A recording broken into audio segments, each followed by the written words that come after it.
बिस्मिल्लाहिर्रहमानिर्रहीम। अस्सलामुअलैकुम। Crazy bite hour and booker gang में एक दफ़ा फिर खुश आमदीद। खुश रंग खुश जायका ज़बरदस्त जायके वाला धुआं दही गोश्त लेकर आपकी खिदमत में हाजिर हूँ। आइए चलते हैं रेसिपी की तरफ। इसमें क्या क्या चीज़ें जाएंगी आपको बताते हैं। आधा किलो बग़ैर हड्डी वाला बग़ैर चर्बी वाला हमने बीफ लिया है। आप चाहें तो मटन ले लें, आप चाहें तो चिकन ले लें, आप कुछ भी इस्तेमाल कर सकते हैं। मसाले इसमें सारे घर वाले जाएंगे। आधी चम्मच हमने सुरख मिर्च ली, आधी चम्मच हमने हल्दी ली, आधी चम्मच हमने ज़ीरा लिया, आधा चम्मच हमने नमक लिया, 1 चम्मच बड़ा हमने पिसा हुआ, 1 चम्मच भर के हमने ये गरम मसाला लिया, 1 चम्मच ही हमने कुटी हुई मिर्चें ली। अब हम और क्या लिया, अब हमने 3 चीज़ें कूट ली हैं हमने। वो क्या क्या है, हरी मिर्च है, साथ में लहसुन है और अदरक है। ये देखें ये आ गया हमारे पास ये। और ग्रेवी में 2 चीज़ें और जाएंगी। क्या जाएंगी, बादाम जाएगी और काली मिर्चें जाएंगी और तकरीबन 1.5 पाव के करीब दही जाएगा। ठीक है ना। अब हमने नेक्स्ट स्टेप क्या करना है, ये हमारी तमाम चीज़ें इंग्रेडिएंट्स हैं। अब हम क्या करेंगे, आधा किलो गोश्त जो हमने बग़ैर हड्डी के लिया है उसके अंदर सारे मसाले, ज़ीरा, हल्दी, नमक और क्या कहते हैं कुटी हुई लाल मिर्चें, पिसी हुई लाल मिर्चें और 1 चम्मच पिसा हुआ गरम मसाला वो हमने शामिल कर दिया। लहसुन, अदरक और हरी मिर्चें जो हमने पीस के रखी थी वो हमने शामिल कर दी। और हम इसके अंदर दही शामिल करके कम अज़ कम, अगर आपने शाम में पकाना है तो आप एक काम करें, सुबह सवेरे इसको मैरिनेट करके रख दें ताकि जायका गोश्त के अंदर तक चला जाए और बहुत अच्छे तरीके से गोश्त गल जाए। ये देखिए ये तकरीबन 1.5 पाव दही हमने इसके अंदर शामिल किया। शामिल करके अब हम इसको अच्छी तरह से तमाम मसालों के साथ मिक्स कर लेंगे गोश्त के अंदर और इसको मैरिनेट होने के लिए रख देंगे। अच्छा, अगर आप न्यू हैं मेरे चैनल पे तो काइंडली मेरे चैनल को सब्सक्राइब करें, लाइक करें और शेयर करें ताकि मेरी हौसला अफजाई हो सके और इसी तरह मैं आपके लिए यूनिक और मज़ेदार किस्म की डिशेस ला सकूँ। ठीक है जी। अब ये देखिए मेरा तमाम मैंने मसाले डाल के, दही डाल के और इसको मैंने मैरिनेट होने के लिए रख दिया है। मैं कम से कम 2 से 2.5 घंटा इसको रखूँगी ताकि गोश्त के अंदर तक सारा जायका चला जाए। अब हमने ये रख दिया, अब हम इसको फ्रिज में उठा के रख देंगे। अब हमारा नेक्स्ट क्या स्टेप होगा, आइए चलते हैं नेक्स्ट स्टेप की तरफ। ठीक है ना। ये हमने 2 घंटे के लिए इसको छोड़ दिया है, सारा मसाले वगैरह डाल के, सब कुछ डाल के। अच्छा, अब आइए नेक्स्ट स्टेप अब आपने क्या करना है, हमने थोड़ा सा गरम मसाला लिया है, 4 प्याज लिए हैं हमने। 4 प्याज तकरीबन 1 पाव के करीब बनते हैं।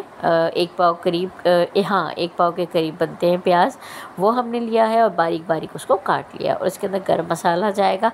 बाकी तमाम सामान हम उसमें शामिल कर चुके हैं गोश्त के अंदर। 4 लौंग, 4 इलायची, 2 इलायचियाँ, 4 काली मिर्चें और दालचीनी का आधा टुकड़ा जाएगा, पूरा नहीं डाल जाएगा, तेज़पात और थोड़े से बादियान के फूल। और ये जो है हमारे पास बादाम है, बादाम और काली मिर्चें साथ पीस के बाद में शामिल करेंगे, अभी नहीं। पहला जो हमारा स्टेप है वो स्टेप हम क्या करेंगे, हम पहले थोड़ा सा ऑयल कलकाएंगे, कलका के और इसके अंदर ये देखें ऑयल हमने कलकने के लिए रख दिया और इसके अंदर हम सारा गरम मसाला शामिल कर देंगे। गरम मसाला वही जो मैंने अभी आपको बताया, हरी इलायची, लौंग और काली मिर्चें और तेज़पात और बादियान के फूल 1-2 और दालचीनी, वो हमने डाल दिया। अब हम इसको इतना कलकाएंगे कि जायका जो है तमाम गरम मसाले का ऑयल के अंदर आ जाए। जैसे ही थोड़ा सा ये कलक जाएगा फिर हम इसके अंदर प्याज शामिल कर देंगे। ये देखें अब हम वो जो 4 प्याज हमने बारीक काट के रखे हैं वो हमने इसके अंदर शामिल कर दिए। ठीक है ना। इसी तरह से मेरे साथ जुड़े रहिए और मेरी हौसला अफजाई करते रहिए और दुआ कीजिए कि जल्द अज जल्द मेरा चैनल मोनेटाइज हो जाए। अच्छा जी, ये देखिए जी, अब मेरा प्याज सुनहरा करना है, काला नहीं करना, काला मत कीजिएगा, सुनहरा करना है। लाइट सुनहरा जैसे ही हो तो वो जो अपने गोश्त वो करके रखा है, मैरिनेट करके रखा है तमाम मसालों के साथ, ये आपने इसके अंदर शामिल कर दिया। अच्छा, तकरीबन 40 मिनट्स ये लेगा पकने में। तो अभी आपने क्या किया, इसको ज़्यादा भूनना नहीं है, कुछ नहीं करना आपने, बस इस तरह से इसके अंदर ये डाला और वो जो कटोरे के साथ सारा मसाला वगैरह लगा हुआ है उसमें पानी डाला, पानी डाल के घुमाया, घुमा के आपने इसमें डाल के अब आप इसको धीमी आंच पे तकरीबन 40 मिनट्स के लिए गलने के लिए छोड़ दें। जब आप 40 मिनट्स बाद देखेंगे जैसे ही इसका पानी खुश्क होगा आपने बस क्या करना है, भुनाई करनी है, भुनाई करके अब आपने उतार लेना है। ये देखें जी 40 मिनट बाद कुछ इसकी शक्ल इस तरह की हो गई है, इसमें से तकरीबन पानी सारा इवेपोरेट हो चुका है और गोश्त जो है तकरीबन गल गया है। सारा गल गया है। अब हमने नेक्स्ट स्टेप क्या है, हमने ये देखें बादाम और काली मिर्चें जो हमने पीस के रखी थी ना, वो हमने इसके अंदर शामिल करनी।